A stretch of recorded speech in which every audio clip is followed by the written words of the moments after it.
It's Valentine's Day, love is in the air, and Barca, let me tell you that I want to declare that I want to be more than just friends.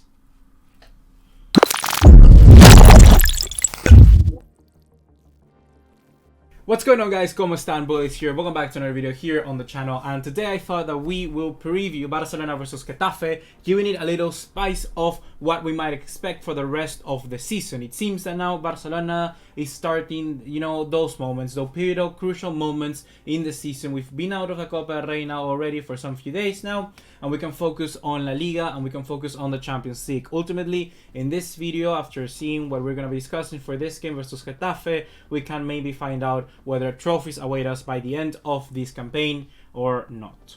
So just like we always do, let's start off by taking a look at the form of both two teams, and let's start off with Barcelona in this occasion. Barcelona, our form has always been kind of up and down since the arrival of Quique Setien. It seems like I'm repeating myself because we always win one game and then we lose the one after that, then we string two games together, then we lose the one after that, and Barcelona right now has only been able to be successfully victorious in 3 of the last 5 encounters that we've had in all competitions. The 2 losses coming against Valencia 2-0, we know that already, some few weeks back, and then we also had that loss against Atletico Bilbao in La Copa del Rey. Very thankfully enough, we managed to get an away win, a very important away win that could certainly give a little bit of confidence to our team. We haven't been able to do so that effectively for a very long time now, so I think this could be a pivotal moment. We should build something out from this victory in the Benito Villamarín, because it's not simple to win there. We did it because we played good. And that is something that Barcelona must remember for this game against Getafe.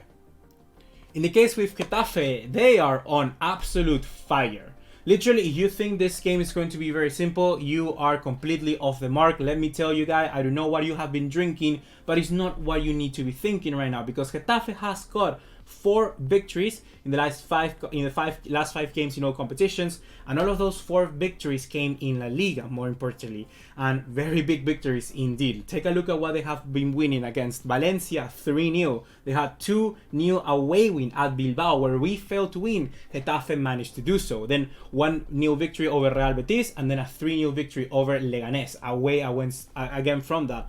And the main 2 pivotal players for that has been, for the longest of time, Jaime Mata and Jorge Molina, scoring in at least one of them scored in all of those 4 previous games. So that tells you that there's a very big kind of resurgence of this Getafe team, that they're here in the 3rd place for a reason.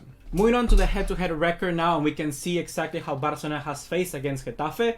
We have a, I would say, positive record, managing to not lose in any of the last 5 games, managed to get in 4 victories and 1 draw. And a lot of those wins has come away and also at home. Barcelona have managed, lastly, a 2-0 victory at Getafe. We managed to do so at the start of the season. I remember Carlos Perez started that game. Then we also managed to get a 2-0 win against Getafe the previous season before that, and then a 2-1 victory, and then a 0-0 draw, and then a 2-1 victory again away at Getafe. So Barcelona are managing to beat this team. It might be a team that their playing style might not suit directly Barcelona, but for whatever reason, we can always get the upper hand against them. I think that this scenario might be the hardest. This is the best kind of run that Getafe has been whenever we've been able to face them. I remember that at the start of the season they weren't doing so good necessarily, but now they're here after 4 wins, very, very big wins, and they must be thinking they can do it at the Camp Nou, and for good reason as well, very, very good reason. Moving on to the hot takes, to the what to expect section, I think the very first thing you should be looking out for is for a new debutant that might be coming in this game. Barcelona right now have a shortage of center backs, I would say, not necessarily because we got a man down, but because Clement Lenglet has been suspended in the game against Real Betis for the red card. Then we have Piqué returning from injury. I'd say he's kind of like 90%, but then Umtiti is not that close. I think Umtiti will be around 60%. He has returned to training, but Ronald Araujo, the Uruguayan, the Barcelona B player, he has been completely fit all this time, all along, and perhaps Quique Setien might have gave him a little bit of a nod to start this game, to see how he plays, to see what he can do, and also why Ernesto Valverde was vouching for him more than Jean-Claire Todibo, and also give us a really good example for our Barcelona fans to see the player that he really is. Because Araujo, let's remember that time he got his actual debut with the team, and I say this is his resurgence debut, was because he got sent off like literally 3 minutes after coming into the field, and very, very harshly, might I add. So Ronald Araujo here has a good chance to do so. If you don't know necessarily how Ronald Araujo plays, I would say the best way to compare him is to a sort of kind of Niklas Süle from Bayern Munich. He's a very tall, physical player. Those are his main attributes. He knows exactly when to tackle, when to do so. He looks perhaps not the fastest, but his acceleration isn't bad. But then when he gets into sprint speed and full speed, I'll say he's actually a player that can catch up anyone on the field more. I really want to see this player more, and I would be very happy if Setien gave him the nod over Umtiti and maybe Piqué, but Piqué probably will play anyways. And a surprise player that while I was planning this video I didn't know about, but when I saw the squad list, it actually makes a lot of sense, is Rei Manage, the player that was previously from Inter, then he went to Real Zaragoza and now come back to Barcelona B. He has been given the chance to be in the 22-man shortlist to play that game against Getafe. So if he actually does come into the field, we will be seeing a player that for the very first time will play with Barcelona colors and with the first team as well. So I say there's a very big chance that if Barcelona are not doing so good, or perhaps we actually manage to blow our Getafe out of the water, Quique Setien might decide to give Rei Manage this kind of chance to see what sort of player he really is, because right now I haven't seen too much of him. I cannot tell you that much. He didn't play that much with Inter and Real Zaragoza. I'm not a big follower of the Segunda B, so I would like to see what he can do also with the Barcelona shirt. But now the most important of the hot takes come here at number 2, and that is that we should expect a very red hot, spicy Getafe. The hardest Getafe we can ever face. They're in the 3rd position because they deserve to. The best way to try and kind of make you assimilate what I mean with how good Getafe has been this season, they are the 4th best defense in the entire Liga, just behind Real Madrid, Atletico Madrid, and then Atletico Bilbao in that manner with 20. But they're also the kind of one of the top, the 3rd best when it comes to goals in favor with 35 goals, giving a difference of 15, which is once again the 3rd best in La Liga. So this 3rd position, they're here because they're playing as a 3rd place team. They really, really are. And these recent results and the way that they have been completely blasting off teams show how much work has José Bordelas put into his side. And against Barcelona, they have always struggled us. The way that they pressure very high up to us is a part of a game plan that Barcelona has never really kind of fall good into.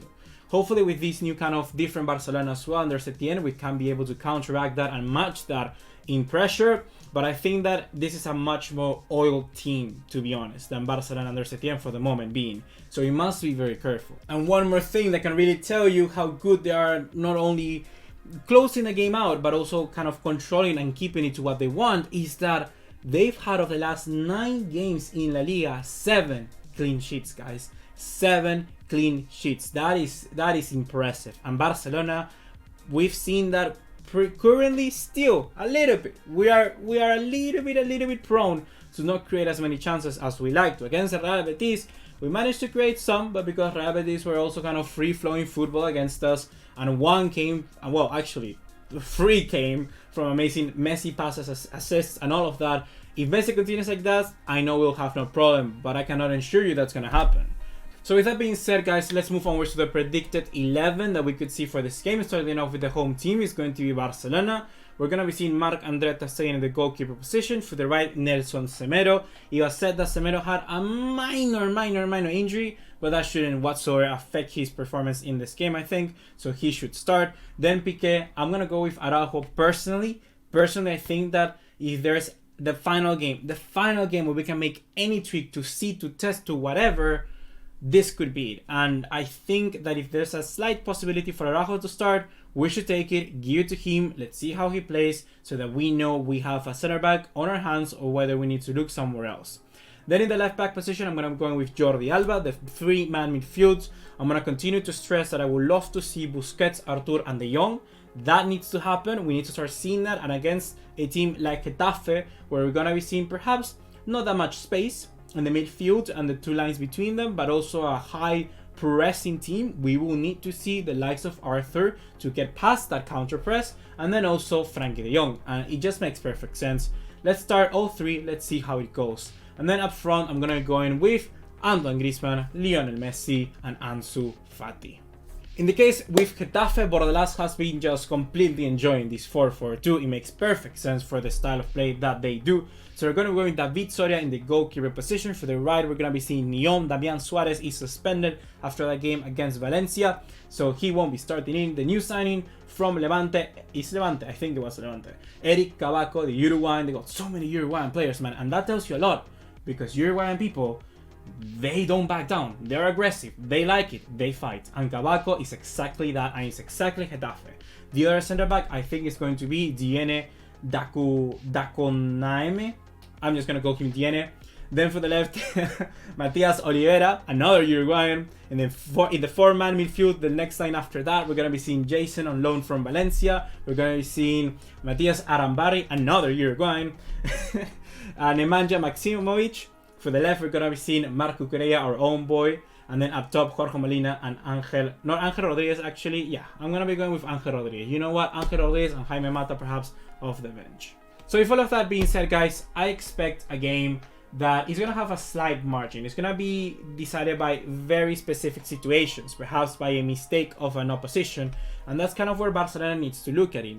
We might not be able to break down easily as Getafe as much as we want to, but we can certainly give them a lot of unnerve and create those chances so that they do it ourselves to us. You know, the best way is to counter fire with fire and get them to make their own mistakes so we can open up them and then take advantage of it. I think that's the way that Barcelona should approach this game. But needless to say, if it's going to be a small margin, a small scoreline, it doesn't mean that it's not going to be exciting. I do suggest you to watch this game. It's going to be one where it's going to be decided, like I said, by the small factors, but can be very entertaining. Sometimes people say a new cannot be entertaining, but sometimes it can really be. There will be a lot of chances in this game, and I think that Barcelona are going to take it and win 2-1.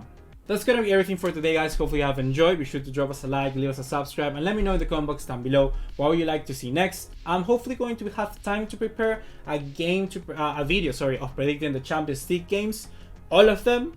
So hopefully that is in the works. I'll have time. This week has been crazy.